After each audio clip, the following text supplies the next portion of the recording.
өзүнүн тармагындагы эң мыкты болгон ишкер айымыбызды чакырганбыз. Менде жашоомдо бир ой пайда болгондо, алардын ишин көргөнүмдө биз ата энебиз даяр эле нерсеге чоңойткон турбайбы? Статистика тармагында канча жыл иштедиңиз, анан ал жердин жумушу кандай болду сиз үчүн? Ал аябай адамды чыдамкайлуулукка тарбиялады да, статистикачы мени аябай. Алардын колуна баардыгын даярдап берип атат, бирок бааланбай калганы кээде өкүндүрөт да. Тиешелүү жетекчилерге жеткиргенге чейинки бир окуяларды эстей аласызбы? Алдымдагы телефонду алып ким менен байланыштырам, кандай байланыштырам? Мен ушул нерседен билдим, адам ишти сүйсө, убакыттын өткөнү билинбейт. Бухгалтерия жаатында көбүрөөк иштеп калдыңыз да. Бухгалтерияны билбей туруп ушулардан отчет алып атам деген менде бир өзүнчө бир самокритика пайда болду. Бири тополоң кылып келсе, бири жумшак келет, ошолор менен тайлашып атып, мындай айтканда мен бышыдым. Архитектор деп белгиленген жерине мен көрүп аябай бир чети таң калдым, бир чети сыймыктандым да. Ушул иштериңиз кантип башталды? 50 жашка чейин мен ойлонгон эмесмин да, жеке ишкер болом деп ойлогон эмесмин.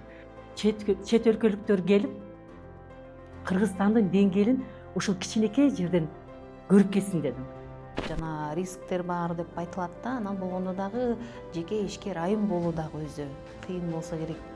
Бир жыл диванда жатып алып, жумуш издеген адам кийинки жыл дагы жумуш издеп жүргөнүн көрдүм. Толо отум бар. Балдарың менен кескиң, алып кеткиң дейсиң. Жок, келбейт. Ишкердик аянтчасы, ишкердердин башын чогулткан демилгери кандай болуп атат? Ишкердүүлүк бул дегени тынымсыз мээнет да.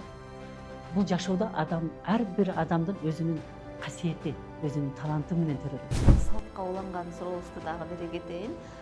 Сонун жашаш үчүн эмне кылыш керек? Ошон үчүн ар бир нерсенин жакшы жагын көрө билсе, жашоо керемет.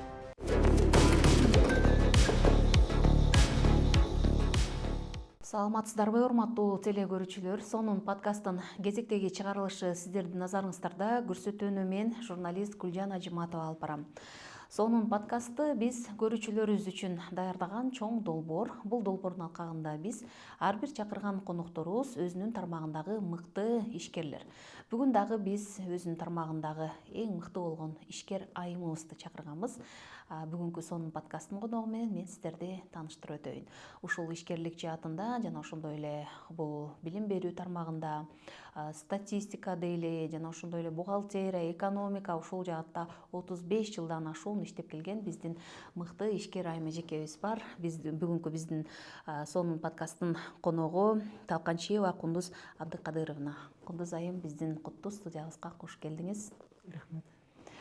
Кундуз айым, биз теле көрүүчүлөр менен баарлашып келген бул аянтча сонун подкасттын ачуунун максаты дагы ушул долбоорду биздин көрүүчүлөрүбүзгө кандайдыр бир деңгээлде дем күч болсун, мотивация болсун деген максатты көздөгөнбүз. Ал үчүн биз чындыгында өзүнүн тармагындагы жалаң мыктыларды гана чакырып келебиз. Биздин студиябызга ушул биздин сунушубузду колдоп, кабыл алып келгениңизге биринчиден ыраазычылык билдирейин. Экинчиден, бүгүнкү сиз менен болгон баарлашуубуз эркин, ачык жана ошондой эле өзүнүн максатына жете тургандай болуп, биздин көрүүчүлөрүбүзгө чындыгында ачылып, өзүңүздүн ушул тажрыйбаңыз менен бөлүшүп кетесиз деген ниеттемин. Рахмат ишеничиңизге. Рахмат, Кундуз айым. Анда келиңиз баштайлы. Сонун подкасттын эң биринчи ушул сатка айланган суроосу бар. Бул бизге келген конокту биздин көрүүчүлөрүбүз жакындан таанып билип алыш керек. Андыктан келиңиз биринчи өзүңүз тууралуу айтып берсеңиз, кай жердин кызы болосуз, кайсы жерден билим алдыңыз? Мен Башбулак айылында, Кара Суу районуна караштуу Башбулак айылында чоңоюп өскөнмүн. Примбердиев атындагы мектепти бүткөнмүн медаль менен. Андан кийин Оштогу мурдагы политехнический институт, азыркы Ошту, ошону бүткөнмүн курулуш тармагынан. Андан кийин переквалификация кылып туруп финанс кредитти бүттүм. Ошондон бери өз кесибим менен архитектурада иштебедим курулуш тармагында, бирок көп жыл статистикада башкы кадр болуп, анан экономист болуп, кийин жеке ишканаларда бухгалтер болуп иштедим. Абдан жакшы. Кундуз айым, ушул сиздин өмүр таржымалыңызды карап таанышып көрсөк, бул 35 жылдан ашуун эмгектеген, бул дагы чоң эмгек да негизи эле. Анан айым болуп ушул жаатта болгондо дагы биз айтабыз жана так адистиктер деп айтылат да, бул эми экономика, бухгалтерия, эсеп кысап, статистика жаатында бул жаатта иштештин өзү деле бир чоң жоопкерчилик, чоң түйшүк, ошол эле убакта мээнети дагы аябай күч да. Ушул эмгек жолуңуз кантип башталды эле? Өзүңүз мына жогоруда билим алганыңыз чындап эле архитектура жаатында болсо, сизди ушул сандар менен, эсептер менен иштеген жана статистикада көбүрөөк иштеп калыпсыз да. Мен жумушумду биринчи жолу 17-18 жашта горком комсомолдо баштадым. Ал убакта бир сунуш түшүп калып, өзүм биринчиден кечки бөлүмгө тапшыргам да, политехническийге. Анан ошодо иштегенимде жумуш эмне экенин биле электе кадам баштап, ал жердеги структураны көрүп таң калып, ар бир нерсени көрүп таң калат элем. Мага мындай күбө менен ишти баштадым да. Себеби билесиңер да, илгери комсомолдор кандай активный болушкан. Ошо менен иштеп, андан ХБКнын комсомол комитетине барып калдым. Ал жерде бир 15 миңдей адамдар иштесе керек эле. Бир убакта сменадан алмашып, алардын күүлөрүн көрүп, менде жашоомдо бир ой пайда болгон да. Жанагы пахтадан кеземелерди чыгарган цехтин ичине кирип, алардын ишин көргөнүмдө биз ата энебиз даяр эле нерсеге чоңойткон турбайбы, элдер ушунчалык эмгек кылат турбайбы? Бул нерсени ар бир бийимди дагы канчалык өзүнүн тарыхы болот экен, канчалык жолду басып өтөт экен деп мен аябай катуу ойлонгонмун да. Ошондо биз ар бир буюмда эмгекти баалашыбыз керек экен деген ой пайда болгон жашымдан эле. Эмгек жолуңуздун башталышы эле сизди баягы эмгекке тарткан же болбосо эмгекке үндөгөн чоң баягындай көрүнүш, бурулуш болгон экен да сиздин жашооңузда. Абдан жакшы. Кундуз айым, анда келиңиз, сиз менен баягы кийинкири сүйлөшөбүз деп калдык. Статистика тармагы биз аралашып көрбөсөк дагы, бирок чындап эле мен башта белгилеп кеткендей, бул тактыкты, мисалы ар бир ошол тамгадан, сандан аралашпоонун өтө мындай кылдаттыкты талап кылган иш деп билебиз да. Статистика тармагында канча жыл иштедиңиз, анан ал жердин жумушу кандай болду сиз үчүн? Статистика тармагында 15 жылда иштедим. Өзү жашоомдо өзү эки эле жерде иштепмин дагы, бир жерде 15 жыл иштептирмин. Ал аябай адамды чыдамкайлуулукка тарбиялады да, статистикачы мени аябай. Анан мындай мамлекеттик деңгээлде ал статистика тармагы көрүнбөйт, бааланбайт. Мен алигиче ошол нерсеге таң калып келем. Болгону ошо президент болобу, мэр болобу же депутаттар болобу, ар биринин колундагы цифралык маалыматтар бүт статистика даярдайт. Алардын колуна баардыгын даярдап берип атат. Бирок бааланбай калганы кээде өкүндүрөт да. Күнү түнү эсептеп баардык нерсени, маалыматтарды алып турчу элек. Бирок мен ошол негизгиси сабырдуулукка тарбиялады мени. Эсиңизде калдыбы, Кундуз айым, мисалы ар бирибиздин эмгек жолубузда бир болгон окуялар, ошол нерсе көпкө чейин кээде өмүр бою калат да. Ошол сандан адашкан же башкалар каттуу сандан адашкан нерсе, окуялар болсо, аларды сиздер оңдоп, тиешелүү жетекчилерге жеткиргенге чейинки бир окуяларды эстей аласызбы? Бул жерде мен биринчи алгачкы жана горком комсомолдо иштедим дебедимби? Ошондо алигиче күлүп эстейм да. Приемный дегенди билбейм да. Приемный дегенди билбейм. Жумушта отурсам эле приемныйда отуруп тур деди. Анан кийин бир убакта звонок келип калды. Бир кеминде 6 телефон бар да. Анан звонок болду. Мени байланыштырыңчы биринчи секретарь менен деди. Деди эле, анан кийин макул дедим. Алдым дагы телефонду алып, ким менен байланыштырам? Кандай байланыштырам?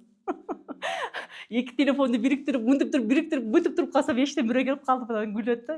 Сиз коюп, анан мынтиңиздерчи. Мен ошол нерсени мындай мен үчүн жаңылык болгон да. Алигиче эсимден кетпейт. ушул сиздин статистика тармагында жүргөндө дагы бир кызыктуу окуялар болушу мүмкүн деп өзүм болжолдоп атам да. Анткени бул кызыктуу, ошол эле убакта баягы ар кандай ар тараптан келген кесип болуп атпайбы? Дагы окуяларыңыз барбы эсиңизде калган? Мен ошол 2009 жылы эл каттоону Ош шаары боюнча мен жетектеп калдым. Анда миңдеген адамдарды жумшап, ошолорду күнү түнү түнкү саат 12-ге чейин иштейт элек.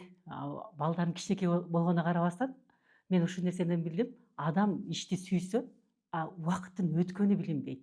Иштин кыйынчылыгы билинбейт. Ушул нерсе менен иштеген экенмин да.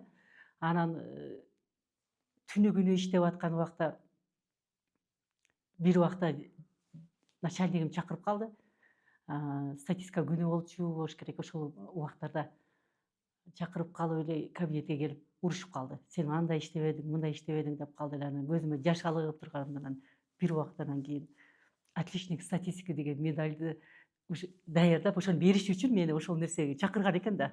Аркасынан анан медаль берип атпайбы? Ошол жерде көзүмдөн жаш алып начальникти кучактап ийипмин да, сүйүнгөнмөнчү. Себеби мен ал жерде өзүмдүн мээнетимди өзүм гана билем делеп, бирок ошону жетекчилик байкап, ошол нерсени баалап, ошол күн эсимден кетпейт. Баягы ар бир жасаган жумуштан ушундай чоң дем алсаң, андан кийин баягы шык болот дегендей жакшы окуя эсиңизде калган экен. Жакшы, Кундуз айым, андан кийин ушул жеке соода борборунда, бухгалтерия жаатында дагы иштеп калган экенсиз. Мен мисалы өзүм журналист болгон үчүн гуманитардык ушул профилдеги кесип да булайм. Анан математика, геометрия, бул так сандар менен иштеш мен мындай кыйын катары кабыл ачумун да өзүм дагычы. Анан азыр сизде ушул жумуштарыңыз бүт, ушул санга байланган ушундай жумуштар, кесиптериңиз ушуга байланыптыр да. Андан кийин эле сиз бухгалтерия жаатында көбүрөөк иштеп калдыңыз да. Ушул жааттагы иштериңиз кандай жүргөн? Эмнелер окуялар эсте калган? Мен статистикада иштегенде бир 500дөй жеке ишкерлерден отчет алчу элем. Ошолордун бүт жанагы зарплата боюнча бүт данныйларды алчу элем да. Ошол убакта анан бухгалтериянын ишин билген сайын, алардан отчет бере алган сайын, анан мен өзүм бухгалтерияны билбей туруп ушулардан отчет алып атам деген менде бир өзүнчө бир самокритика пайда болду. Анан ошол бухгалтерлерден сурадым. Мен эгер иштесем колуман келеби десем, кантип келбесин деп мага шык беришти. Анан ошондон улам бухгалтериядан катуу киришип үйрөндүм. Ошол келечек базарына бардым да. Келечек базардын башкы эсепчиси болдум. Ал жерден бир эле эсепчи болбостон юрист дагы болдум, отдел кадров дагы болдум. Мындай айтканда, менин өзүмдүн жашоомо тажрыйбаны топтодум. Мен түрдүү тажрыйбаларды топтодум. Ал жерде эл аябай калың, билесиңер, ар кандай эме менен келишет. Бири тополоң кылып келсе, бири жумшак келет. Ошолор менен тайлашып атып, мындай айтканда мен бышыдым. Аябай жакшы. Ушул бышыган мезгилиңизге жетип, сиздин ушул баскан жолуңузду сарасеп салып карап көрсөк, жеке ишкерге ыктап баштапсыз да. Болгондо дагы ушул мейманкана ачып, аны иштетип, ал жерде бир өзүңүз негиздөөчү эле эмес, архитектор деп белгиленген жерине мен көрүп аябай бир чети таң калдым, бир чети сыймыктандым да. Ушул иштериңиз кантип башталды? Бир иним мага кокус эле бир жер сатылып калды. Анан ушул жерди алып бир нерсе кылбайсыңбы деди. Анан мен кантип эле десем, сенин колуңан келет деди да. Жерди алдык. Бир жараткандын буйругу болду окшойт чамасы. Себеби мен 50 жашка чейин мен ойлонгон эмесмин да, жеке ишкер болом деп ойлогон эмесмин. Ошон үчүн ар бир адамдарга кеңеш деле бермекмин, эрте кечи жок экенин. Ошо 50 жашка келгенде бир жерди алганда жолдошум экөөбүз келдик дагы көрдүк. Ошол жерден мен өзүнчө бир нерсени сездим да. Жолдошума айттым. Депутат болуппу, же болбосо бир миллионер болуппу, сөзсүз бир чоң адам бир нерсени ачыш керекпи? Мен жөнөкөй эле туруп, мен ачсам болбойбу? Мага возможность бер ушул жерди өзүмдү реализовать эткенге. Мен өзүм ошо 6 жыл архитектурада курулуш тармагында иштеп, мен ошону өзүмдү ушул жерге бир сынаганга бир мага шарт түзүп берчи десем, ал мени көрүп таң калды да. 1 секунд карап турду дагы, ал эмне дегениң деди. Мен ар кандай нерсени башташым мүмкүн. Ошон үчүн мага тоскоолдук бербесең, мен ошол нерсени жаратмандыгымды кылып алайын дедим. Десем макул деди. Түнү күнү иштедим. Түнү күнү проекттин долбоорунун үстүнөн иштедим. Жараткандын буйругу Кудай дагычы мээнет кылган адамга ушунчалык возможность, мүмкүнчүлүктөрдү берет экенине мен толук ишендим да. Анан жараттык, жумушка ишке киргиздик.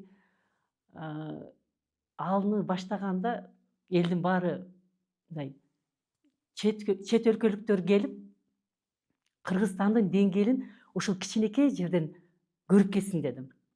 Себеби туристтер келет, Кыргызстанды оштук кыдырбайт, көрбөйт, транзитный кылып туруп эле Кубхауста жатат дагы, эртеси күнү өзүнүн бара турган жагына кетет. Ошондо кичинекей эле бир жарым күн болсо дагы ошол жерден кичине ош өскөн жер турбайбы, же болбосо Кыргызстан деңгээли бар экен дей турган кылайын дедим. Ошол болду.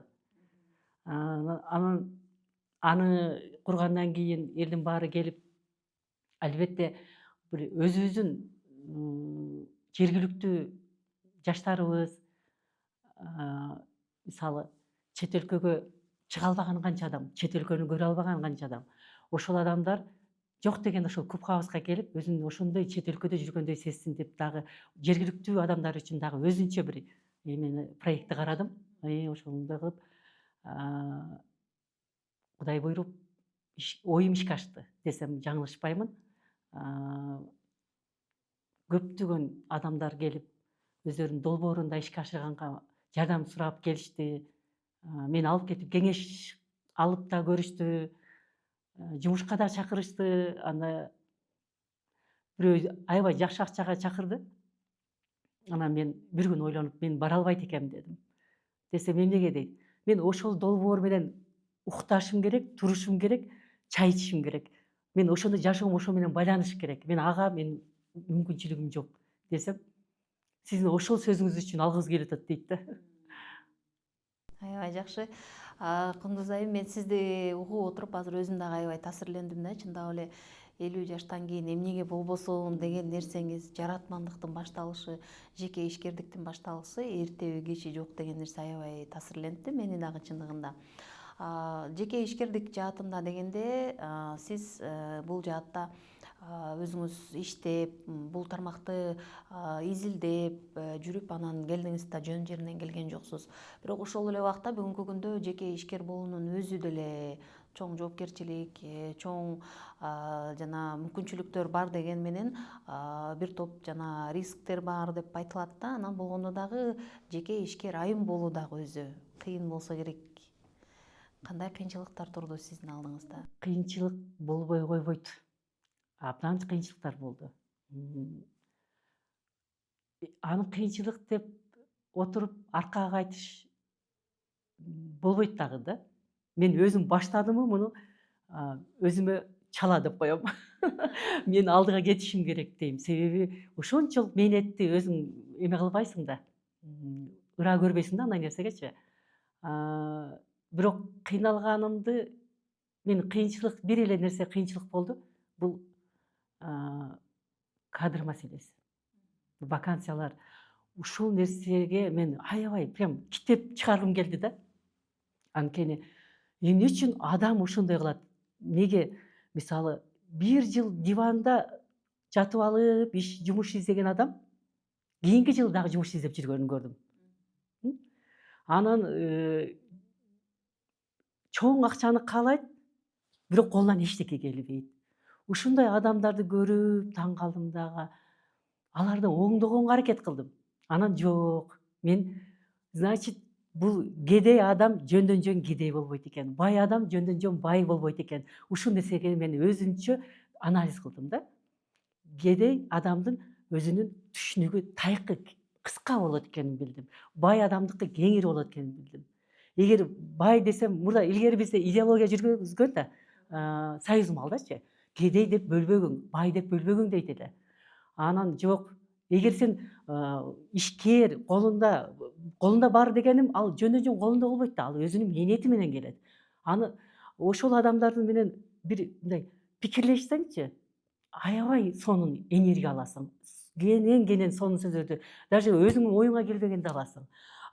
Берки колунда жок, кыйналган адам болсо, аны менен сүйлөшсөң, анын ою кыска да, кыска, ар бир нерсеге наалыган, же болбосо жаратканга, Кудайга капачылыгы бар, өзүнүн кошунасына деле нааразы болгон адамдар болот. Ошол адамды, мисалы бир эле нерсени айтайын мен.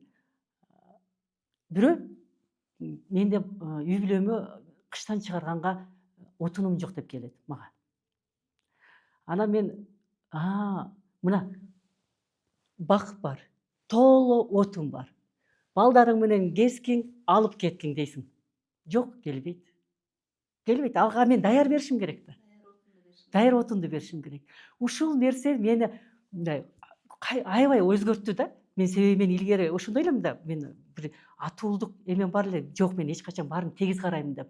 Албетте мен азыркы миссиям меники ошол ою кыска адамдыкы. Ошону кичине кененирээк бир түшүнүк бергим келет. Анан дагы бир мындай нерсе бар. Биз бирөөнүн сүрөтүн коюп алып, ага акча топтойбуз, баягы оорукчан адамдардычы. Ошол нерсени дагы көп ойлондум. Мен эжем, бир тууган эжем 4 жыл төшөктө жатып, анын үстүнөн дагы иштеп, негизги бул жерде акчаны алып, топтоп алып туруп, аны каяка жумшайм деген нерсени дагы ойлонуш керек экен да. Себеби бул курсак тое берет, баардык адам да тое берет. Бирок ошону кантип сакайтамын деген нерсени издеш керек да. Ошо сакайта турган адамды таап туруп, анан акча топтош керек. Баягы күнүмдүк акчаны сарптап алып эле ошол оору ошол бойдон кала бербей эмес, аны кантип сакайтканга. Даже акча бербей туруп, менмин деп сакайта турган врач чыкса дагычы, мен ошол эң соопчулук ошол нерсе экенин мен билдим. Кондуз айым, биз мындай сиз менен эркин, кеңири сүйлөшүп атабыз да. Сизден ала турган нерселер көп экенине мен өзүм дагы күбө болуп атам. Ошо программанын жүрүшүндөчү дагы бир суроону узатайын деп атам. Биз ишкерлердин ошол бир топ көйгөйлөрү бар деп атабыз да. Анан сизди мен жакынкы күндөрү ушул азыр бизде ким көбөйдү, ушул акыл үйрөткөндөр көбөйдү, коучтар көбөйдү деп эле элдер өзү барып аткандар бар агымы. Анан кайра эле алардан менде эч кандай өзгөрүү болбогоду го деп кайра чыгып, жыйынтыгын талап кылып сурагандар дагы көбөйгөн замандабыз да. Ошол эле убакта бирок биз сиздей болгон, чындап эле баягы жаратмандыктын үстүндө иштеген адамдарда ошол нерсе өзүндө ичинде бул тажрыйбасы бар нерселердин баарына таянып толуп такшып турат го. Биз ошолорду чыгарбайлы, көрсөтпөйлүбү деген нерсе идея менен жаратканбыз да ушул долбоорду. Сизге дагы бир суроону узатайын деп турам. Ушул башкаларга өзүңүздүн басып өткөн жолуңуз, ушул азыркы заманбап талаптардан дагы калбай окуп, үйрөнүп, дагы деле ушул тренингтерде эл аралык уюмдар менен байланышта иштеп жүргөндөрүңүздү дагы көрүп калабыз. Биз дагы чындыгында сиздердей ушундай адистер барса, ошол аянтчаларда өзүнүн башынан өткөн жаратман, чыныгы ишкер айымдар өздөрү жараткан нерселерин башкаларга дагы айтып берсе деген нерсени, мисалы мен өзүм журналист катары, жаран катары дагы ошол нерсени карманам да. Сиздин ушул тренингтерди өткөрүү, башкалар менен баарлашуу, ошол өзүңүздүн басып өткөн жолуңуз тууралуу айтып берүү, мындай эл менен жакын болуу, коомчулук менен иштешүү иштериңиз боюнча дагы сүйлөшсөк да. Анткени ушул жаатта дагы жүрүп каласыз, көп иш чараларда көрүп калабыз сизди, ушул өзүнүн тармагындагы мыкты адис экениңизди дагы чындап эле көрсөтүп атасыз дейли. Келиңиз анда ошол шыктандыруу иш чараларына катышканыңызда сиз эмне аласыз? Эл менен кайтарым болгондо сизге кандай мындай эмоциялар тартууланат? Ушулар боюнча айтып берсеңиз. Мен өзү мындай инсан экенмин да. Мисалы бирөөнүн ийгилигин таптаганды жакшы көрөм. Анан бирөөнүн жумушундагы өзүмдүн көз карашымдагы пикирими же сынымды айтмай сайын тура албайм. Себеби ол адам кандай кабыл алса дагы мен ошону айтып алам, мүмкүн ага пайдасы тийип калатыр депчи. Азыркы учурда түрдүү коучтар чыкты, түрдүү блогерлер чыкты. Мен биринчи бул бизнести баштаардан мурун бирөөнүн чоң форумуна катышып калдым.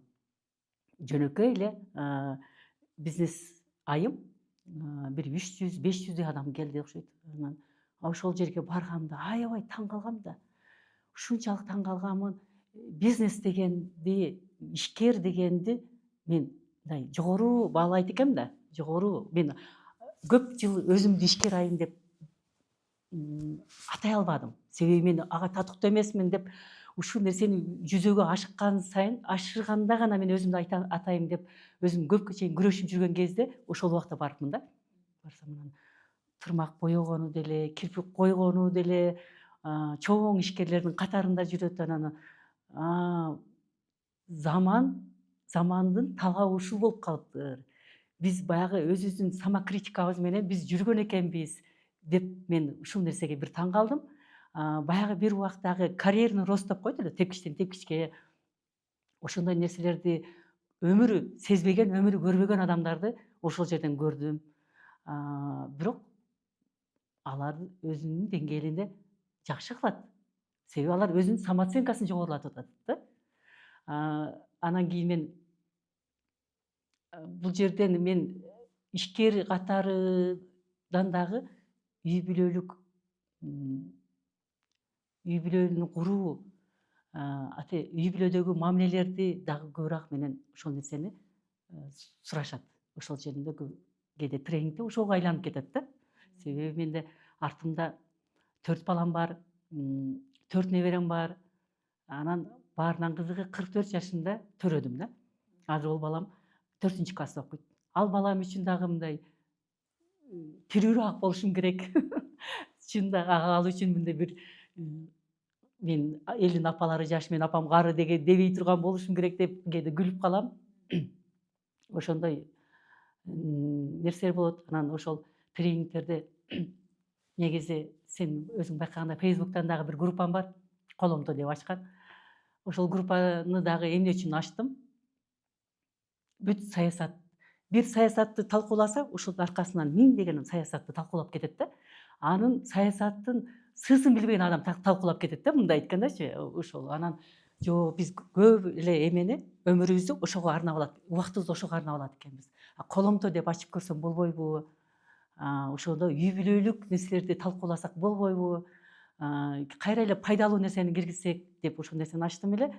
Кээде азыр убактым болбой калат, эчтеке жазбай калам кээде. Бирок ошол жерге өзүмдүн бир мындай илхам деп коебу. Ошондо келген учурда жазып калам да. Мен көбүрөөк жашоодо адам өзүн өзү окутуп туруш керек. Окутуп дегенибиз өзүн өзү өркүндөтүп, тренингтерге катышып турушун мен баардыгына айтып кетет элем, кеңеш бермекмин. Анткени кыз бала турмушка чыгып атканда ал өзүнчө бир тренингге катышыш керек. Ата-эненин насаатынан сырткары дагы да ошондой бир жолу бар экен дедим.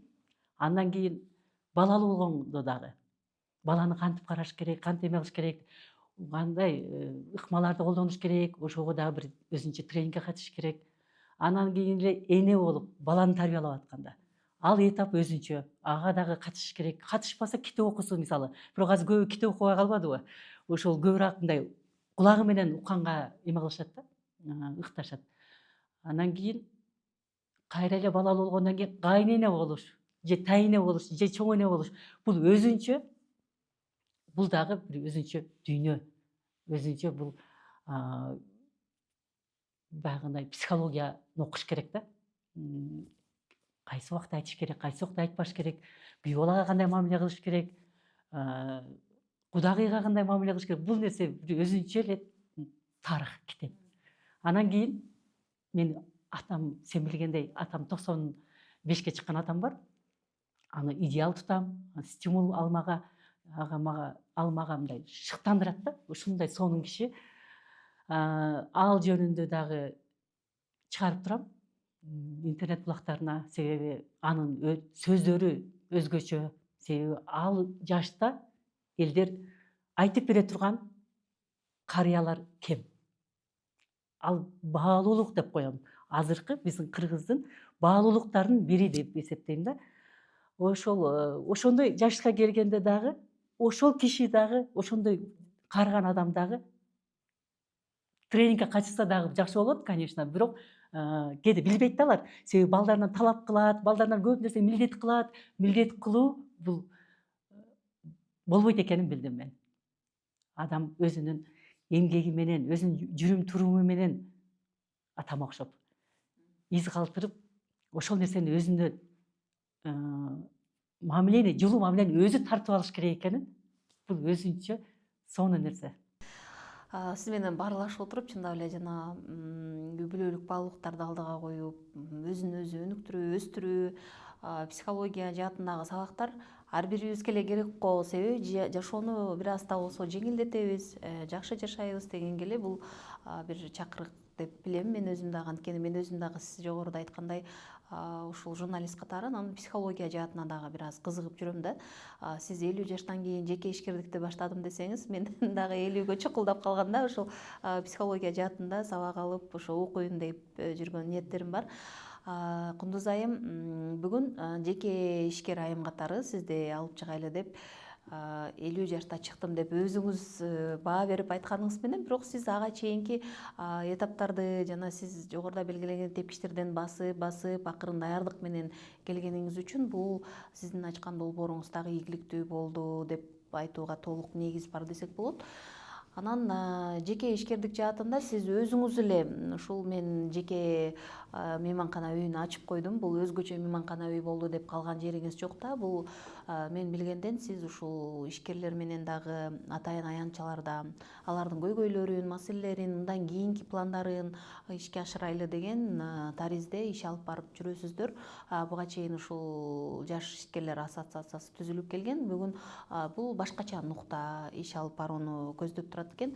Бул жерде сиз дагы активдүү мүчөсү катары иштешип жүрөсүз. Келиңиз анда ушул ишкердик аянтчасы, ишкерлердин башын чогулткан демилгери кандай болуп атат?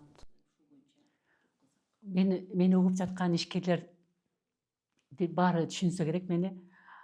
Ишкердүүлүк бул дегени тынымсыз мээнет да, тынымсыз. Кээ бир адам түнү күнү иштейт, жөндөн жөн акча келбейт. Ошол ишкердүүлүктү башынан өткөзгөн адам ар бир нерсени дагы баалап кетет.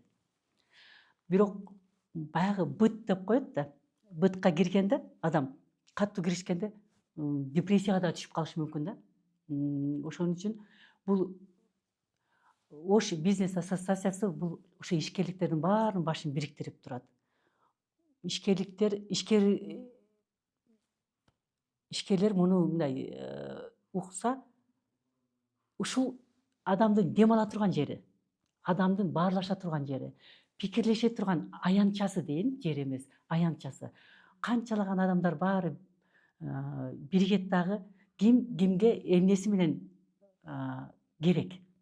Продукциясынын түрлөрү, мисалы, бирине бири бирөө реклама кылып бериши мүмкүн, бирөө сатып бериши мүмкүн.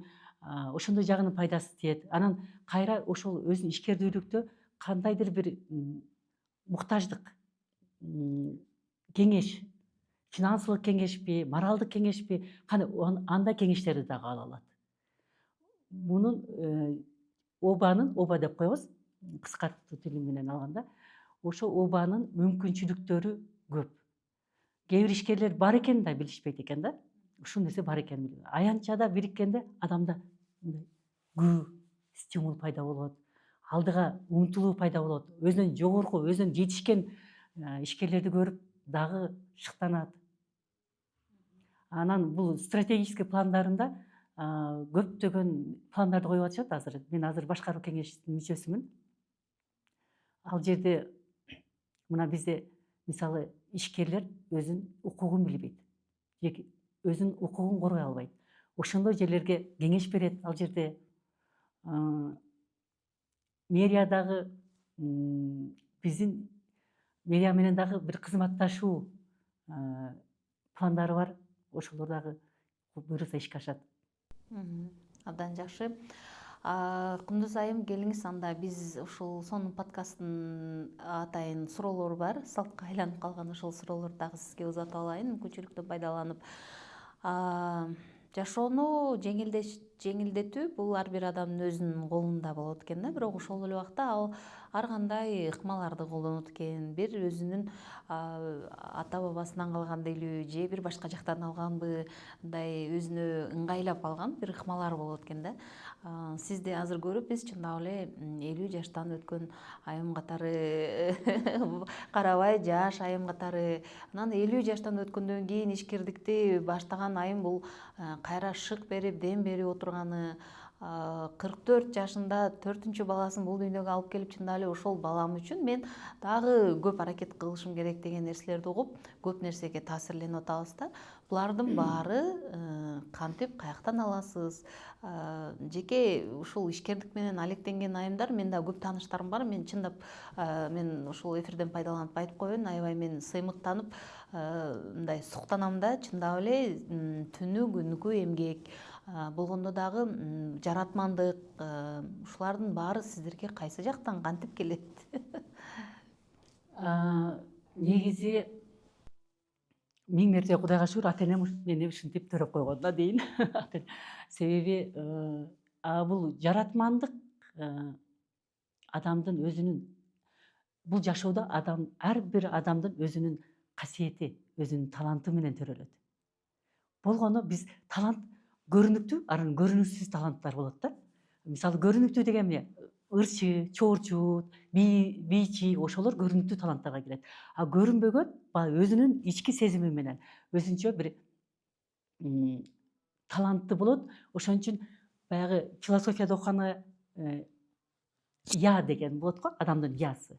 Мен ошол нерсени адам биринчиден изилдеш керек да. Адам өзүнүн үстүн ошону менен издеш керек. Мага келген жанагы жумушчулар дагы, мен ошол суроону жанагы аңгемелешип атканда, биринчи алып атканда мен ошону сурайм да. Сен талантыңды билесиңби десем, менде жок дейт да. Жок адам болбойт. Болгону издешти билбейт. Же болбосо издеш бирок баарынын колунан келе бербейт. Аны дагы билем. Ошон үчүн ата эне көбүрөөк түрткү болот. Баланын эмнеге шыктуу экенин ата эне шыктуу түрткү болот. Ачып берет. Эгер ата эненин сезими жетсе ошого. Ушундай нерселер бар да. Ошон үчүн жаратмандык оргуштап турат. Адамда бир ой болот. Кээ бирөө болот, бир күн ойлоп, эртеси күнү ишке ашырам деп шашат. Жок, бул нерсе түнү күнү оргуштайт, багылат, ал ой багылат, ал визуализация болот, ал элестетип, ал нерсени куруп, крышасынан бери куруп дегендей да, ошол чейин барып турган ойгонот. Ал сөзсүз андай нерсе сөзсүз ишке ашат. Мен баарына кеңеш берет элем. Эгер ошол нерсе көпкө чейин оргуштап турса, бул акчаны, мисалы, акча кайдан табам деп дейт го, сенде акча бар, анан менде кайдан ондай нерсе дейт го. Жок. Эгер ошондой нерсе оргуштаса, акчага да карабайт. Акчага карабайт. Мен ошол мына жумушумду баштаганда да менин акчам андай жок болчу. Бирок ошол нерсени оргуштаган сайын, күйлөнгөн сайын өзүнөн өзү Кудай мага жол берди да. Аябай жакшы. Эми салтка уланган сурообузду дагы бере кетейин. Сонун жашаш үчүн эмне кылыш керек? Сонун жашаш үчүн сонун ой жүгүртүү болуш керек. Айлана чөйрөңө бирөө кайгырса, же болбосо мен ушул нерсеге бир нерсени анализдейм да. Мисалы, сен тойго чакырдым. Мен тойго келсем, 5 адам келдик. Тойдо ошол тойдон 5 ой жүгүртүп кетебиз. 5 түрдүү ой жүгүртөбүз. Бирөөсү дасурконго жакшы коюлбаптыр дейт. Бирөөсү той жаман өттү дейт. Анан бирөөсү сонун адамдар келди дейт. Сонун өттү деп кетет да. Ошон үчүн ушул эле нерседен адамдын жашоого болгон ой жүгүртүүсүн сезсек болот да. Бирөө бала жыгылса, сен келесиң, мисалы, ай сен неге бардың ал жака? Неге бар сага сен бул жерге пух барып эле деп дегенге чейин барат да мисалы деп бирөөсү болсо айтат ооруп калган турбайбы ке ушуну байлап коеюн кетип баардыгы жакшы болот дейт. Ушул эле нерсе менен адамдын жашоого болгон көз карашы. Ошон үчүн ар бир нерсенин жакшы жагын көрө билсе жашоо керемет. Чоң рахмат Кундуз айым сизге. Улуттук баалуу укуктар деп калдыңыз да, ушул жаатта дагы бир суроо узатып сизден жооп алып калайын деп атам. Анткени улуттук баалуу укуктарга биз жана сиз баарыбыз мындай көңүл бурбасак, бул нерсе өтө маанилүү, өтө керектүү нерсе деп айтсак болот да. Улуттук баалуу укуктар дегенде биз ооба бул талашсыз башка жактан алып атабыз дейбиз, бирок ошол эле убакта өзүбүздүн баалуулуктар тургандачы деген нерселер бар да.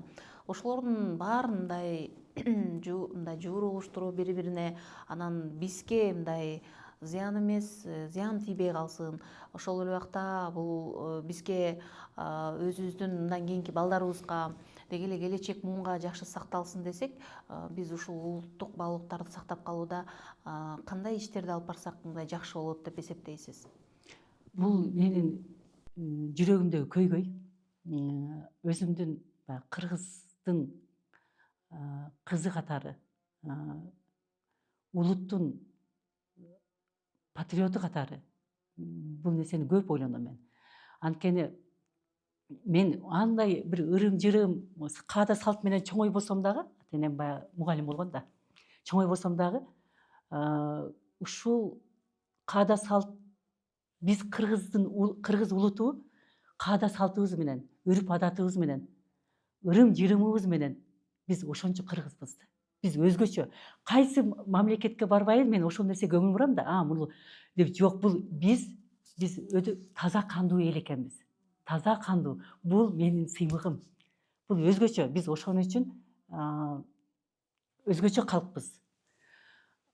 Ошол каада салтты, үрп адатты унутпаш үчүн. Мисалы мен болуп туруп ата-энемден үйрөндүм нерселерди. Кээ бир нерселерди үйрөндүм, билем. Бирок менин балдарым билбей калды да. Мен балдарыма бир нерсени көрсөтсөм, балдарым эмнени көрсөтөт деген нерсе менин жүрөгүм өйүт да. Ошон үчүн жанагындай болбогон тренингтерди, болбогон нерселерди ызылдап эле бир нерсени чуркап ээрчип жөнөбөстөн, ушул баалуулуктарды аралаштырып, каада салттарды көрсөтүп, ушуну биз мындай заманбап тренингтерди, семинарларды өткөзсөк деген менде көйгөй бар. Аябай жакшы. Булардын баарын өзүңүз жана жогоруда айткандай таптап келип ишке ашырасыз деген чоң ниетти билдирели. Сизге чоң рахмат Кундуз айым, убактыңызды бөлүп келип бергениңиз үчүн. Биз сонун подкасттын келген ушундай сизге окшогон жаратман мыкты каармандар менен кийинки эфирлерден жүз көрүшөйлү дейбиз. Анткени бул сиздин берген интервьюңуз, подкаст ушул башталыш болсун дейли. Анткени сизде жасай турган, алдыда аткара турган жумуштарыңыз, идеяларыңыз аябай көп экен. Ошолордун баары чындыгында дагы бышып жетилип, кийинки берүүлөрдөн сиз менен жүз көрүшүп баарлашайлы. Ошол эле убакта акыркы жыйынтыктоочу сөздү сизге дагы узатайын.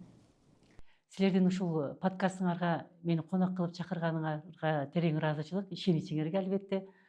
Мени көрүп аткан ишкерлерге же келечектеги ишкерлерге мен кеңешим эч качан коркпогула, күжүрмөн аракетиңер сөзсүз бааланат. Силерге дагы ийгилик. Чоң рахмат Кундуз айым, сизге дагы ишиңизге ийгилик болсун. Мындан кийинки жасала турган иштериңиздин баардыгын ийгилик коштоп берекесин берсин. Рахмат сизге.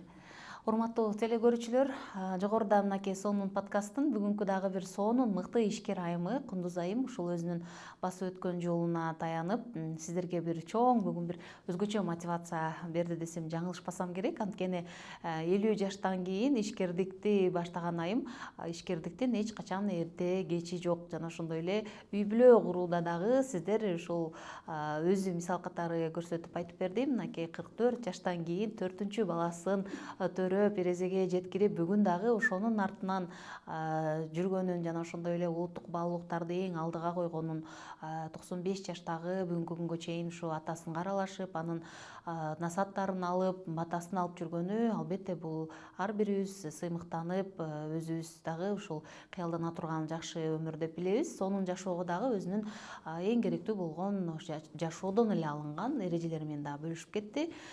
Кийинки берүүлөрдө биз дагы ушул сонун подкасттын кызыктуу болгон каармандары, коноктору менен сиздерди тааныштырып жана кеңири баарлаша бермекчибиз. Кийинки эфирлерибизден жүз көрүшкөнчө саламатта туруңуздар.